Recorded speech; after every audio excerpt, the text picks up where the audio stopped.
This project is unique. It's going to show the commitment from the town and the school board how we work together in this town. We have a great working relationship. When we get through the tour, I'll show you where the school will connect, and we'll connect with their facility as well when they're up and open and ready to go for 2013. So let's go this way. So this is where all the athletes will come. There's change rooms on both sides of the arena. There's 5 on this side, 7 on this side. So you'd either come in, if you were going to the arena side, you'd go there. If you're going to the soccer or basketball or volleyball, you would go onto this side.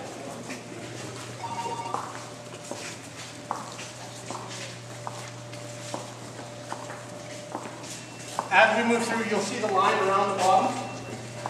This is fairly unique to Saskatchewan. We'll be one of the only ones in Saskatchewan that will have this feature. This is what we call a leisure ice surface.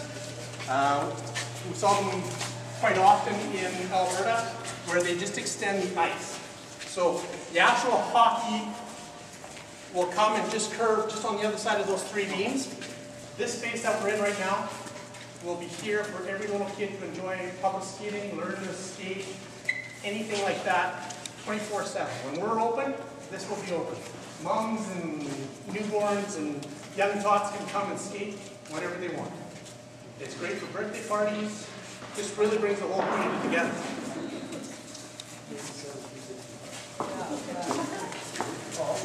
Yes. Larry just wrote down his like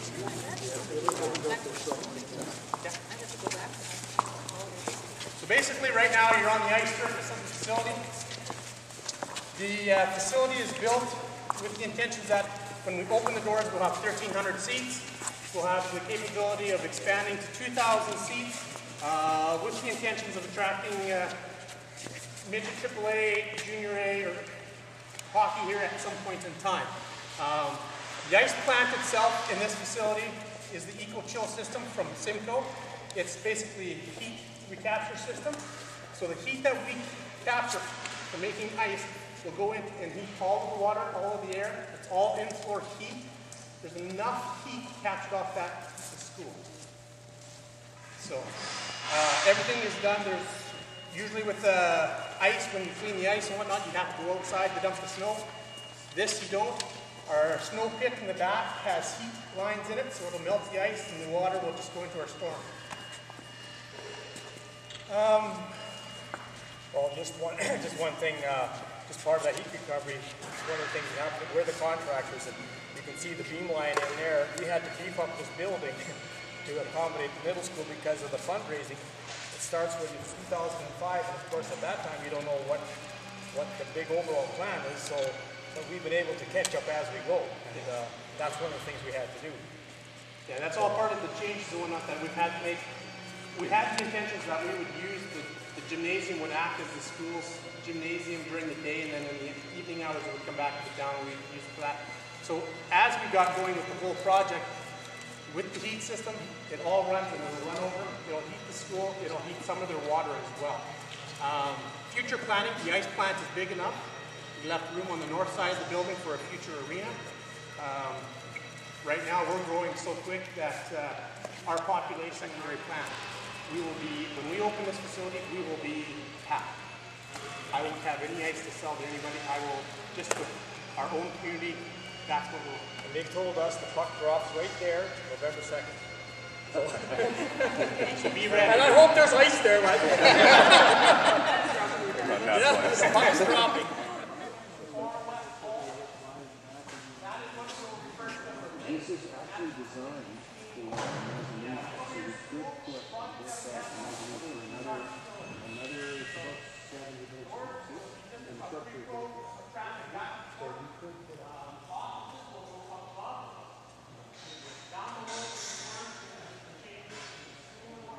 will service the soccer, basketball, and volleyball on the courts. There are these courts, there are 3 full-size basketball courts. They're 96% size. So there's, you know, if you wanted to hold hoopla, you could hold it here. You know, we've got 9 courts. I think there's 9 volleyball courts. There's badminton. We're going to have tennis on this side, plus soccer. So this is quite a unique facility. There will be 8 dressing rooms down here. They're smaller than the hockey dressing rooms. Of course, you don't need the equipment and whatnot. It will be a rubberized floor, so it's multi-purpose. Like I said, once again, you'll have badminton, tennis, everything else. It won't be turfed, just for that reason that we can have multi-sport. The school, with the agreement with the school will have it for all other phys ed classes. So there will be drop-down curtains. They'll be able to run 3 phys ed classes at the same time. They're working on their sound system so their teachers' voices don't get lost in such a big space, but it should work out quite well.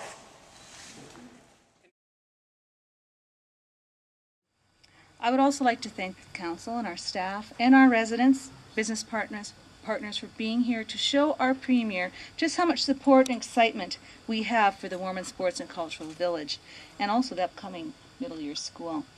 We are very proud of the partnerships that we have nurtured here over the years, and that helps us all keep our eyes on what's really important. Our goal, our priorities will always be our children, our families, and our community.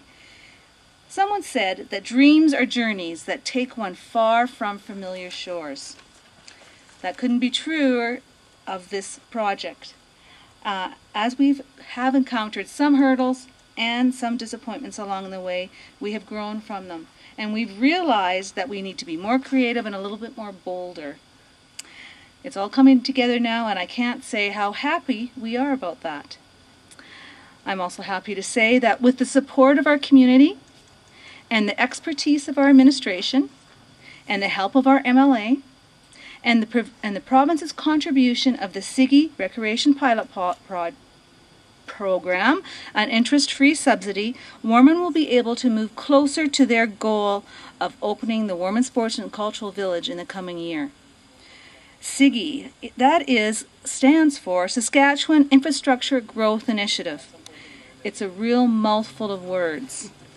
But it's also a mittful of financial dollars that will definitely help Warman realize their dream. At this time, I'd like to thank all who have worked so hard and stayed so dedicated to this common goal.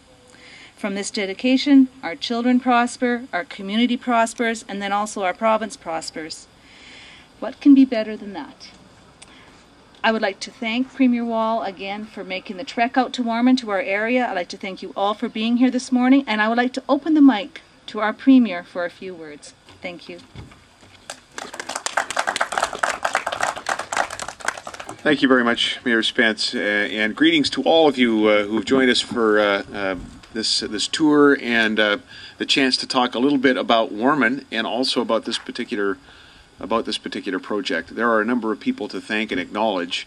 To think that people have been working hard on a volunteer basis since 2005 and probably even ahead of that in terms of the original vision.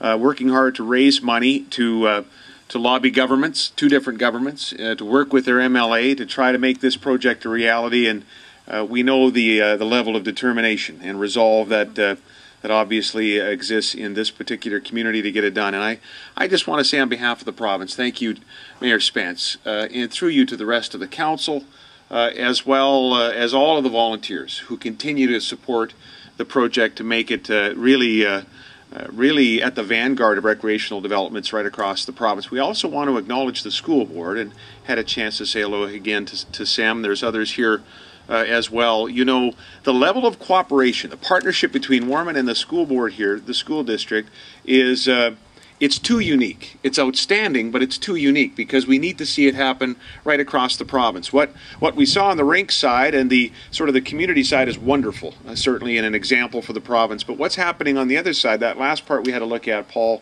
in terms of the cooperation with the school division and the quality of gym facilities they're going to have, that is remarkable. And this is what happens when local governments come together, and hopefully you can do that with the support of the provincial government. Certainly that's the case with respect to the school, as we're pleased to see that moving forward, fully financed and ready to get building on it as soon as the design work is done, hopefully in September, and maybe a bit earlier than that, talking to the contractors so that construction can begin as soon as possible on the school. So we have many people to thank.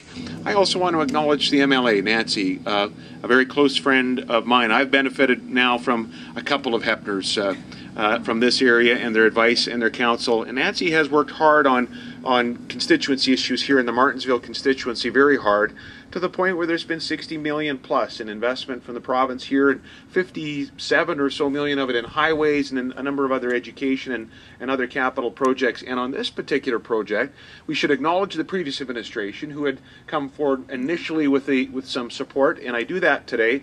And then after that, Nancy was certainly making a strong case in cabinet and in caucus and to me personally about the need for something. We had missed some rounds of funding that were available as a result of stimulus initiatives on the part of government, and yet this project was as worthy as any that we were aware of. And Nancy facilitated a meeting we had in the legislature that I just want to tell you about. I don't want to go on too long. That the mayor and council members attended, and senior officials of the town came to the legislature to talk about the project, its importance in one of the fastest growing communities in Western Canada, never mind the province. And we started to think creatively. There's something in the province we implemented right after the election called SIGI, the Saskatchewan Infrastructure Growth Initiative, and it was meant to provide for help to communities to build lots, to communicate to facilitate more new residential development and new commercial lot development, so communities could keep up with growth challenges. And so we talked in that meeting at the legislature, in that room in the basement, about whether or not we could expand that project, that particular program, which was working very well. 111 projects approved in 81 communities in the original SIGI. Could we expand it for recreational projects? Because they too are challenges with respect to growth for communities. And they also facilitate growth. So the long story short is that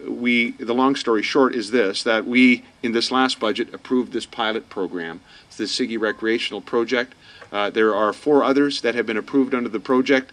The highest scoring on the juried process we used for it was this particular initiative, and I think it's about $6.6 million in financing that's been facilitated by it. So we want to thank Warman, not just for this project, but for helping to pioneer a provincial initiative that I think will move beyond the pilot stage. It's already available to 3 other communities because of all of you, because of your mayor and council, and we'd like to see that particular project expand. I'll just finish with this. Today, the Conference Board of Canada is out with some pretty good news on our province. They're saying that Saskatoon, and read into that the greater Saskatoon area, will lead the country in growth in terms of community this year. Regina will be number 3. Yesterday, there was more good news. Our saskjobs.ca website, well, it's also a challenge, but the good news is on the website, there were 14,000 available positions in this province, available jobs in the province. And there's any number of other statistics and forecasts for growth, and they're all wonderful. But you know, we can't lose sight of the importance of this in growing this province and sustaining the growth in this province, because this is quality of life. This is what convinces families to come to Warman and places like it across the province. Yes, you need a job, absolutely. Yes, you need economic opportunity, but then when you move to a place, you'd like there to be a quality of life, you'd like there to be a place to work out and daycare and great facilities for your kids, both in school and out of school. And that's what we're marking here today, an essential part of our growth agenda for the province. So we thank you for demonstrating exactly what that means. And I look forward to coming back on the 2nd of November, I say to all of our friends at Stuart Olson Dominion Construction. 2nd of November, we'll show up. There's something else happening later that week, I think. But I think we'd like to fit it in. That's the next time I'd come back if you'd have me, Mayor. And then after that, we'd love to come back when this place, now 5,900 plus, is officially Saskatchewan's next city. Thanks very much for the chance to be here.